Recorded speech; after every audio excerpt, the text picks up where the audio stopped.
Quand on a commencé à vous charcuter, comprenez que là, vous êtes une valeur sûre. Aux jeunes femmes, pour s'épanouir, s'émanciper dans la société, je donnerai les conseils suivants. Numéro 1, se former, s'éduquer.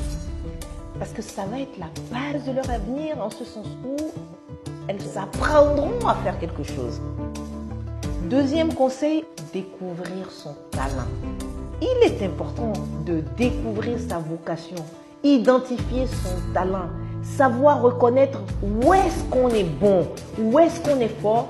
Donc, chercher les compétences pour pouvoir valoriser ce talent. Troisièmement, avoir de l'audace. Ça, je n'arrête pas de dire aux jeunes femmes, il faut avoir l'audace, il faut avoir du cran. La société va me traiter de tous les noms d'oiseaux, mais moi, c'est ce que j'ai envie de faire. Et quel que soit ce qu'on me dira, quel que soit ce dont on me traitera, je sais que c'est là que je veux aller, mais je fonce droit parce que je sais simplement que je ne fais rien de mal, que j'ai juste envie justement d'avancer par rapport à cette conviction ou par rapport à cet objectif. Et je dois aller de l'avant. Il n'empêche que dans ce parcours, dans ce processus, je peux tomber, je peux avoir des échecs, je peux avoir des difficultés, je peux recevoir des coups. Mais quand je me dis que je dois foncer et que ce sont mes convictions, je fonce et j'apprends de mes erreurs ou j'apprends des erreurs des autres dans mon environnement. Donc justement, je quitte l'audace et j'en arrive à la résistance. Il faut apprendre à résister aux écueils que la société, parfois, de façon très injuste, nous met. Les femmes, en vérité, souvent sont en proie à des opinions très erronées dès que ce sont des femmes qui sont en vue de par leur métier, de par leur travail, ou juste que ce sont des femmes qui ont envie d'en donner. Et vous ne pouvez pas en donner, vous ne pouvez pas avoir de la visibilité sans créer la jalousie humaine.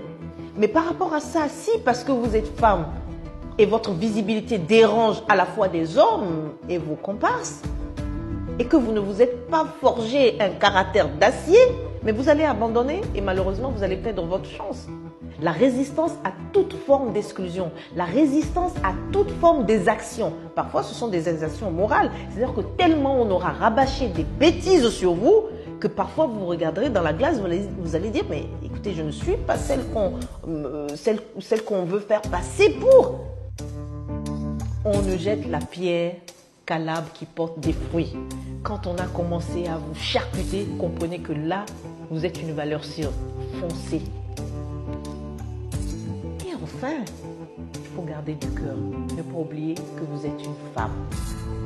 Que vous serez amenée à tempérer à un moment ou à un autre les ardeurs. Que parce que vous êtes une femme, vous ne devez pas perdre ni votre féminité, ni votre humanité, ni votre humanisme. Vous êtes un ensemble d'énergie, de caractère, mais de cœur, de tendresse, d'amour. Vous restez une femme sur ses hauts talons. Vous restez très féminine, très chic.